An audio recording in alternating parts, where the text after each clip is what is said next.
नमस्कार, capital TV देख रहे हैं। मैं हूं आपके साथ शिवानी रतूड़ी। समान नागरिक संहिता यूसीसी की जो देश में लंबे समय से चर्चा का विषय बनी हुई है। संविधान के अनुच्छेद 44 में राज्य को यह निर्देश दिया गया कि पूरे भारत में सभी नागरिकों के लिए विवाह, तलाक, उत्तराधिकार, गोद लेने जैसी व्यक्तिगत मामलों में एक समान कानून लागू किया जाए, बिना किसी धर्म, जाति या लिंग के भेदभाव के।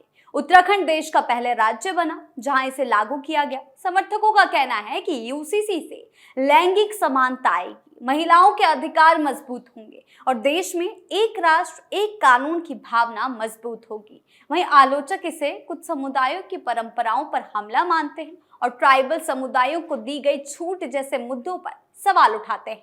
और इन्हीं कई सवालों के जवाब दिए हैं वरिष्ठ वकील अश्विनी उपाध्याय जी ने। उन्होंने इसके लाभ के बारे में, साथ ही इससे किसको कितना फायदा होगा, कौन से वर्ग को फायदा होगा और थोड़े बहुत बदलावों के बारे में सुझाव भी बताया है। तो क्या कुछ कहना है अश्विनी उपाध्याय का, जरा सुनिए। उत्तराखंड में यूसीसी आ गया, गुजरात में यूसीसी आ गया, असम में यूसीसी आ गया और मध्य प्रदेश में भी यूसीसी आने वाला है।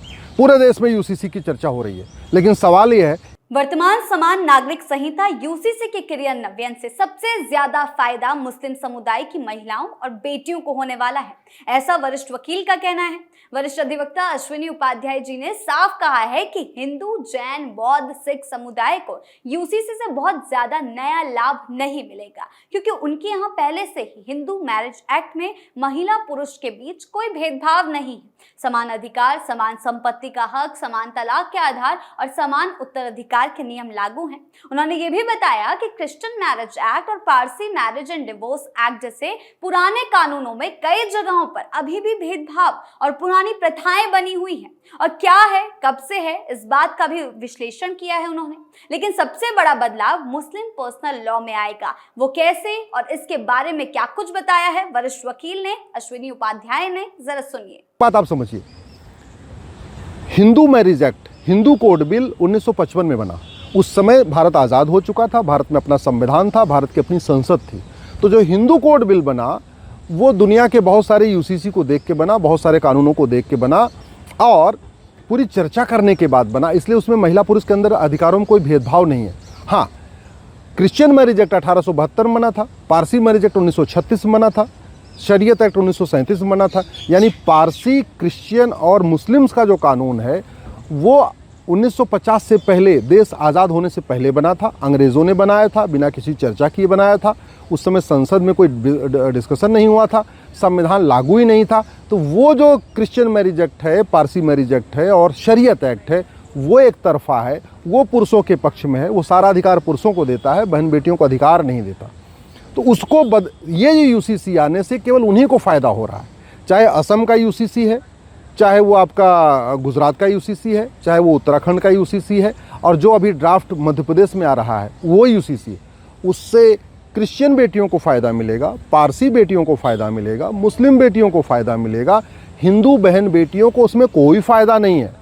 यूसीसी आए या ना आए, हिंदू बहन बेटियों को उसमें रत्ती भर। वरिष्ठ अधिवक्ता अश्विनी उपाध्याय जी ने यूसीसी पर चर्चा करते हुए एक महत्वपूर्ण सुझाव भी दिया है।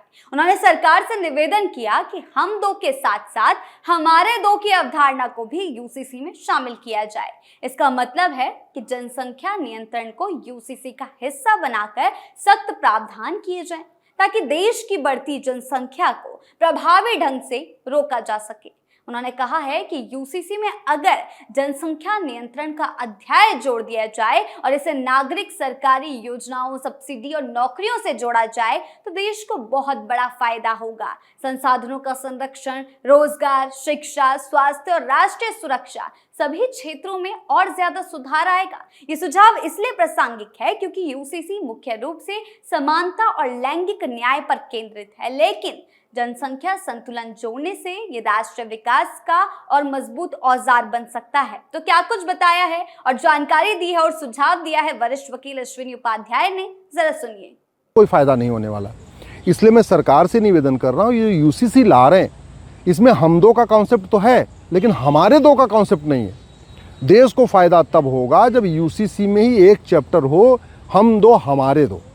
एक पति एक पत्नी का नियम आ रहा है, लेकिन हम दो हमारे दो नहीं आ रहा, इसलिए उससे देश को कोई फ़ायदा नहीं होगा। इसलिए मैं सरकार से निवेदन कर रहा हूँ, जहाँ जहाँ यूसीसी आ चुका है उत्तराखंड में और गुजरात में, असम में, वहाँ हम दो हमारे दो का कॉन्सेप्ट रखें, जिससे देश के ऊपर जो एक्स्ट्रा बर्डन हो रहा है पॉपुलेशन का वो रुके। दूसरा, ये समस्या पूरे देश की है, ये समस्या केरल की भी है, कश्मीर की भी है, आपके बंगाल की भी है, हर जगह की है।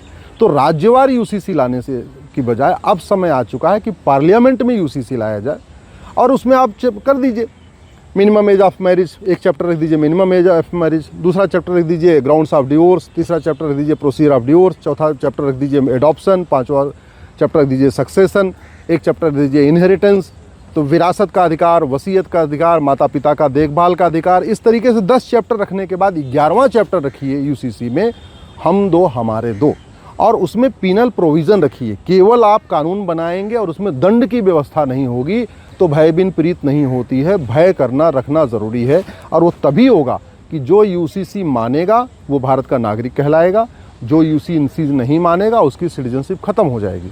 तो 1955 वाला जो सिटीजनशिप एक्ट है उसको बदलना ज़रूरी है। इस यूसीसी को सिटीजनशिप के साथ लिंक करना ज़रूरी है कि जो हम दो हमारे दो मानेगा, जो यूनिफॉर्म सिविल कोड मानेगा, जो पॉपुलेशन कंट्रोल लॉ मानेगा, वो भारत का नागरिक कहलाएगा। जो नहीं मानेगा उसकी सिटीजनशिप ख़त्म होगी, उसकी प्रॉपर्टी जब्त होगी, उसको 10 से 20 साल सज़ा होगी। जब ये व्यवस्था होगी तब इस यूसीसी का इफेक्टिव इम्प्लीमेंटेशन होगा, तब इस यूसीसी का देश को लाभ होगा। अभी जो यूसीसी आया है उत्तराखंड में, गुजरात में, असम में, मध्य प्रदेश में, इसका केवल और केवल लाभ मुस्लिम बेटियों को है, क्रिश्चियन बेटियों को है, पारसी बेटियों को है, हिंदू बेटियों को बिल्कुल नहीं है, क्योंकि जो हिंदू कोड बिल है उसमें वो सारी व्यवस्था है जो इन यूसीसी में दी जा रही है। तो कुल मिलाकर वरिष्ठ अधिवक्ता अश्विनी उपाध्याय ने यूसीसी पर जो विस्तृत विश्लेषण दिया वो वाकई सोचने पर मजबूर कर देने वाला है। उनका कहना है यूसीसी कोई किसी समुदाय के खिलाफ नहीं है, बल्कि देश की सभी महिलाओं के लिए और खासकर मुस्लिम बहनों और बेटियों को सशक्त बनाने का एक बड़ा कदम है। जहां हिंदू, सिख, जैन और बौद्ध समुदाय पहले से ही कई तरीके की लैंगिक समानता का लाभ उठा रहे हैं, वहीं क्रिश्चियन और पारसी कानूनों में मौजूद पुरानी कमियों को भी यूसीसी दूर करेगा। इसके साथ ही अश्विनी उपाध्याय ने हम दो हमारे दो के साथ जनसंख्या नियंत्रण को यूसीसी में शामिल करने का महत्वपूर्ण सुझाव दिया है, ताकि देश में कई सुधार हो सके। आपकी इन सुझावों को लेकर, इन बातों को लेकर क्या राय है, हमें कमेंट सेक्शन में जरूर बताएं। वीडियो को लाइक करें, शेयर करें और चैनल को सब्सक्राइब करना ना भूलें। धन्यवाद।